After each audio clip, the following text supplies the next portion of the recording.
Paradise Lost is not only a game about a world in which Nazis remained in power into the 1960s before eventually nuking the vast majority of Europe, it's a game about the last story on Earth.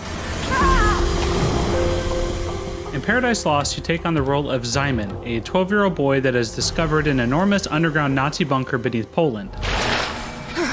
I was recently shown an in-progress build of the game that took place a little over an hour into the story.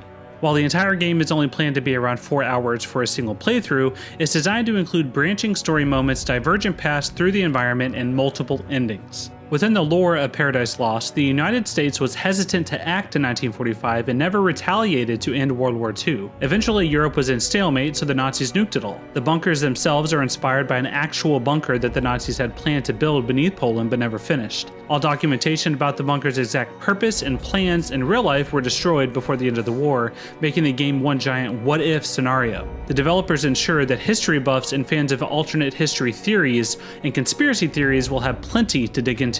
What is this place? The mixture of Slavic pagan themes, disturbing Nazi exploits, and hidden secrets that seem poised to rattle anyone to their core, let alone a 12-year-old child, puts Paradise Lost in a unique position to almost be considered a horror game. From what I've seen so far, most people will probably label this one a walking simulator, but I prefer the designation of first-person narrative adventure game instead. According to the game director, featuring a child as the protagonist in such a dark story allows the developers to, and I quote, look at the aftermath of the war through the eyes of a child who is innocent but needs to live with the consequences anyway. That can have some really powerful narrative implications. Is anyone here? In Paradise Lost, Simon is on a quest to discover why his deceased mother cherished a photo of herself with a strange man, while also interacting with the mysterious woman named Iwa that speaks with him at various moments using the underground console in the bunker. Can you hear me? Another interesting design decision is that the entire game is structured from top to bottom with the 5 stages of grief as explicit parallels.